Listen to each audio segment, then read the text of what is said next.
Okay, kia ora tātou. I'm Phoebe and I'm working for Motu Economic and Public Policy Research. At the moment, we're doing an evaluation of the Maori and Public Housing Renewable Energy Fund, which was $30 million worth of funding, which was injected into the system to increase renewable energy, and particularly for a new customer type who typically haven't been involved in electricity generation, namely tenants and community groups. So half the money went to Aotearoa, and also within the Maori housing side, a lot of that funding went to iwi-based housing providers as well.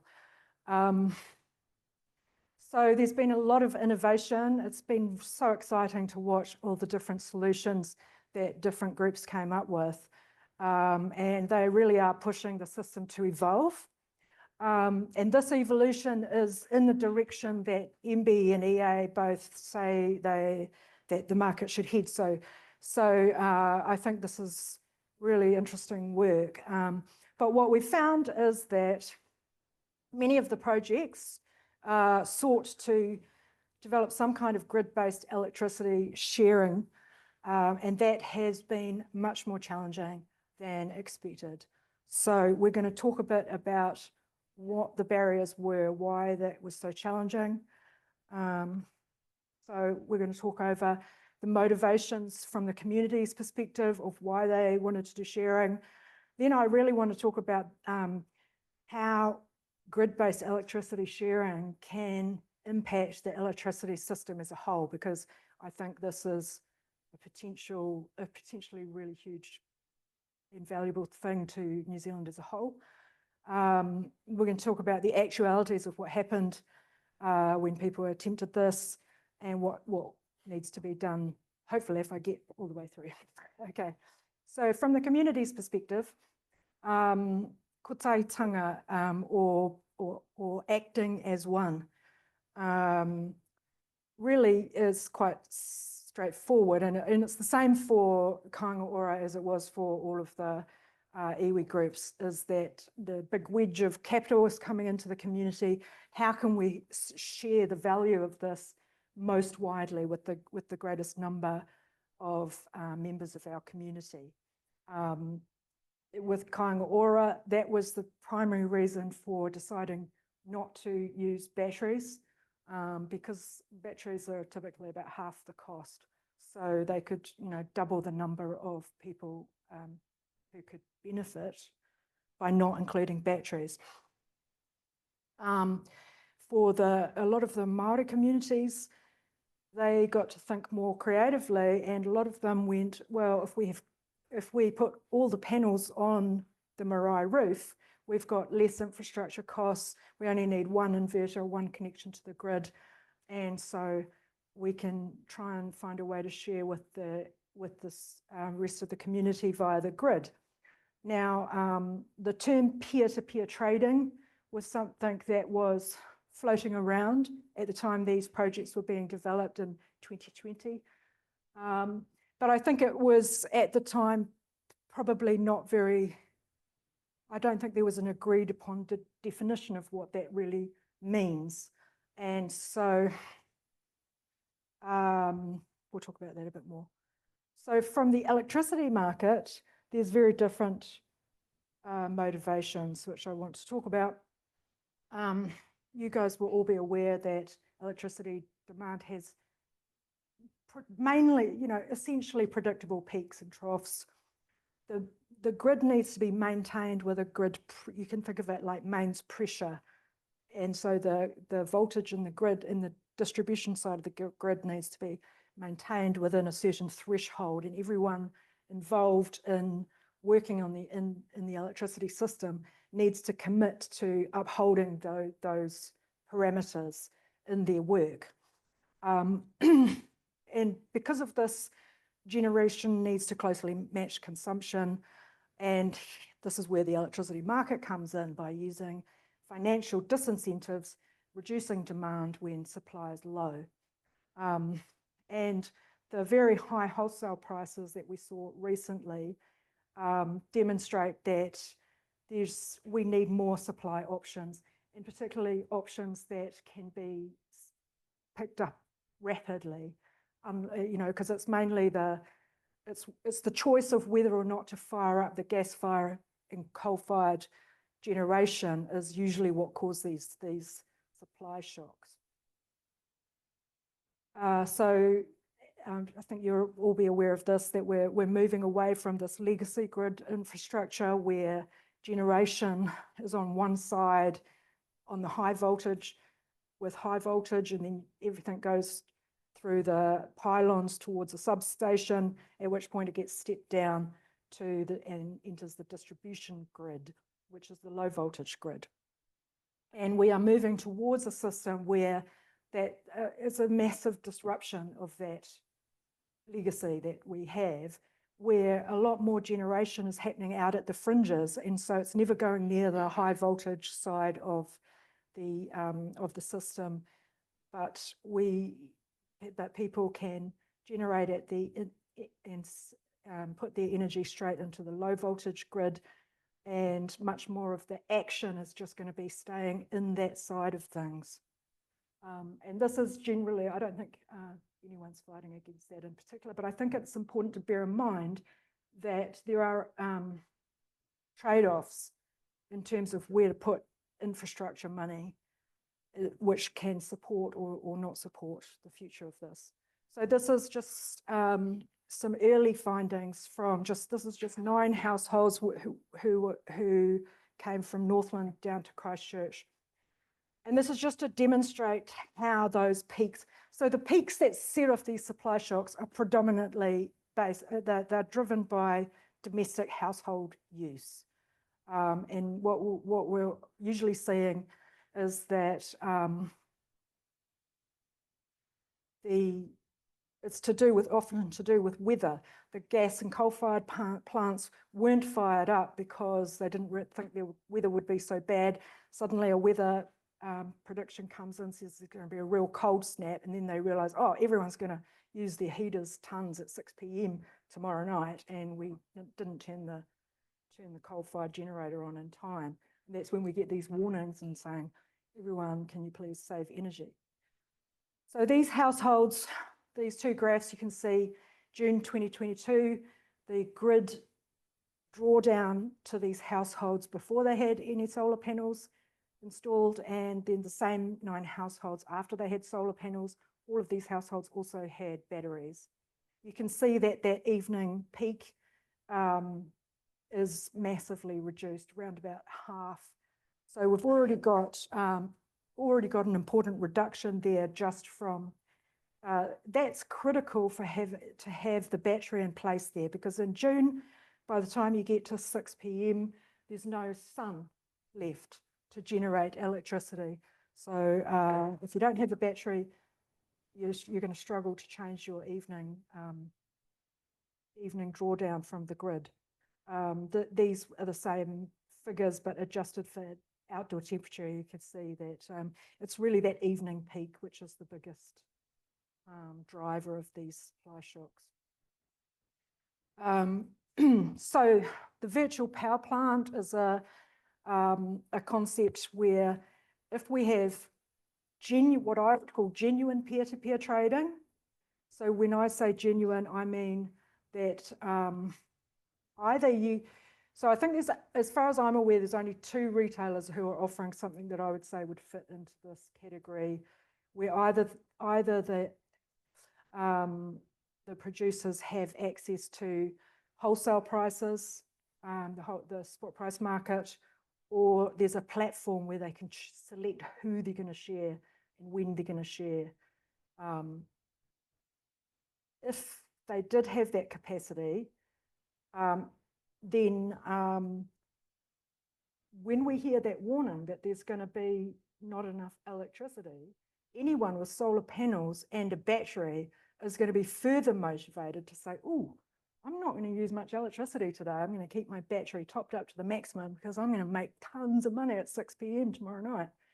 And I think this has a lot of potential because it can be ramped up like that. Okay, back to the MFREF.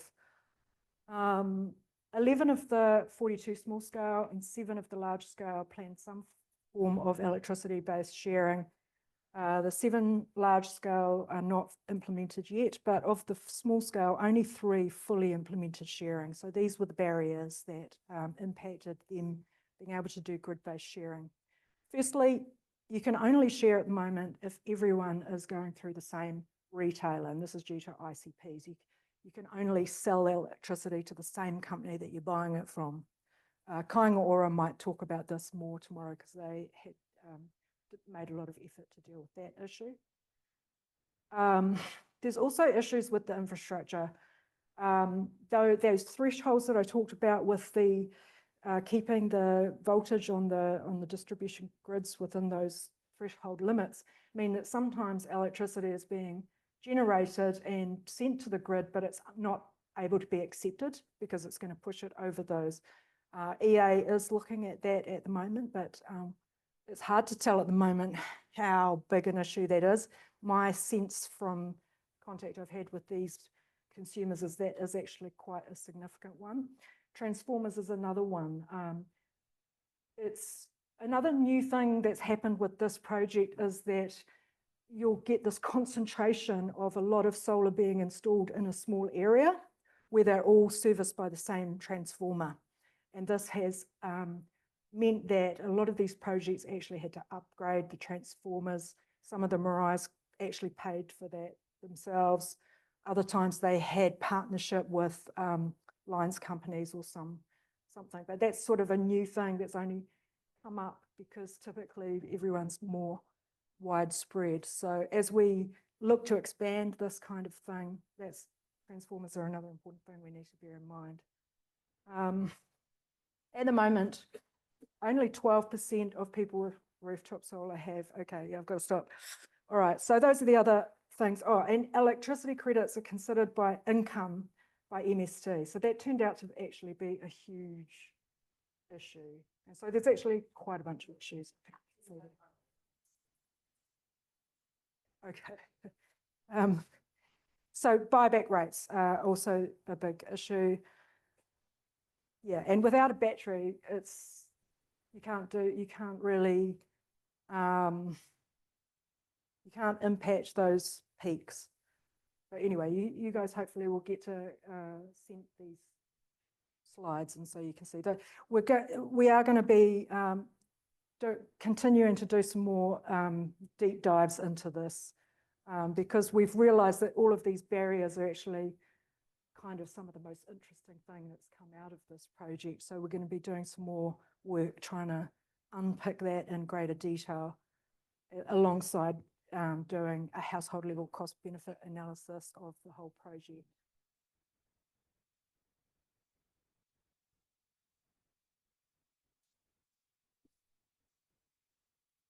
Thanks, Phoebe. That was really interesting. Have we got any questions in the room?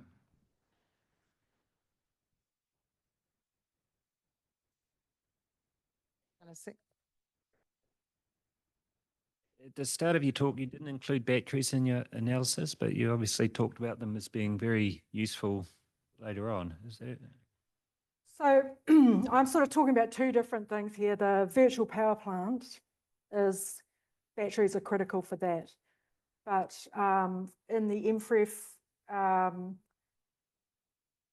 well, the thing with batteries is it's very closely linked to the buyback rates because batteries typically only have a 10-year lifespan, which is only half the length of the solar panels themselves. So then you look at what you're going to make from selling your electricity back, and it's difficult to justify essentially doubling the cost of the solar panels. Although I don't think that's actually the right decision, but a lot of people make the decision to go, oh, well, I'll spend half as much money and do without the battery. It's a moving thing, isn't it? The life length of a battery, because, I think it's now becoming apparent they are going to last a lot longer than we initially thought. Yeah. And because we've got a warranty of, say, 8 years, doesn't mean they'll last 8 years. which No. is kind of the implied thing when people are doing numbers like. I wonder if another influence there is that people are, I think, are quite aware that the technology is evolving fairly rapidly. And I think a lot of people might be thinking, well, maybe I'll just wait, buy one in a few years' time because they're going to be twice as good. So But yeah, we should still be promoting. definitely.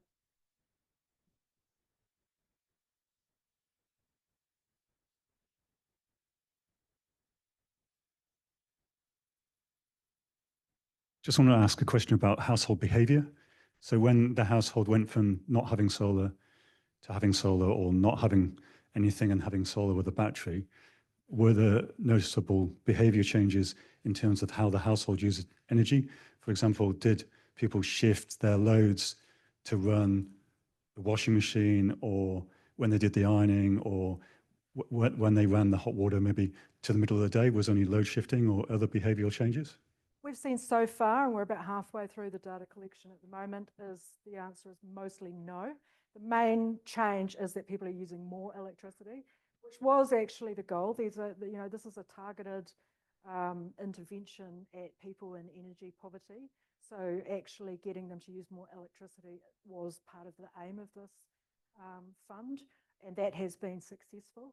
But I think it's a really good point, and I do think it shows that there's a real difference when you have decided to do this thing for yourself and you've saved up the money, and then you do a whole lot of thinking before the thing.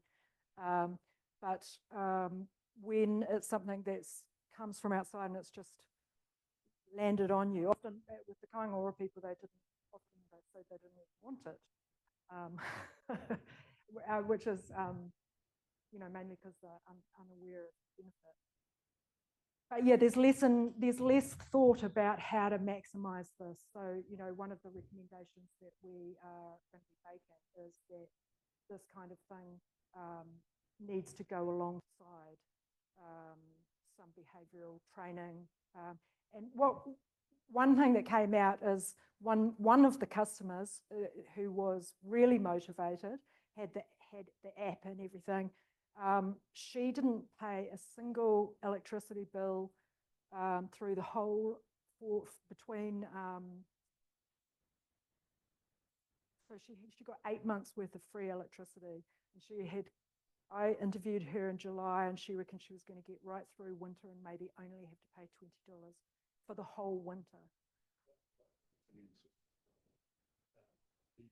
One household going back to another household on the money that they'd saved, and then there'll be it's not necessarily just competitive, but like, well, they saved more money than I did. How did they do that? And then an incentive to kind of learn, oh, well, they switched this thing on at that time. That's and right. Not that thing. So I guess that's why I asked that lady, can we use you as an example? Because I think, like you say, it's more valuable coming from her than it is coming from me or MB or whoever, if they can actually see what one of the other people had got out of it. It's not always possible, but she said she described herself as obsessive. But she was getting a lot of benefit. Yeah. So. Phoebe, if there was one market rule or regulatory rule that you could change that might speed this up and enhance it, have you got anything like that yet that you could recommend? I would like to see the government invest in New Zealand science around battery technology. We're a very innovative technological country. One of the projects in the fund actually developed their own battery, and there are batteries coming online now that don't need lithium and all these rare earth elements. I think that is something that people think about as well. So I think building batteries in New Zealand would be a really great thing. Yeah. And also electric cars, the newer models that are coming online now have some of those cars have the ability to send the electricity back to the grid as well. So that's something for government to think about if they were to ever have another subsidy for electric cars, you know, targeted at those ones. Cool. Michael, no online questions? No. Okay, oh, sorry, Marcus. The question is, when is the research going to be released? The project runs till 2026. So we've finished the data collection in the small scale projects, but we are also wanting to follow up with the large scale ones. A lot of those have only just got resource consent. So yeah, 2026. Cool. Join me in thanking Phoebe for her talk.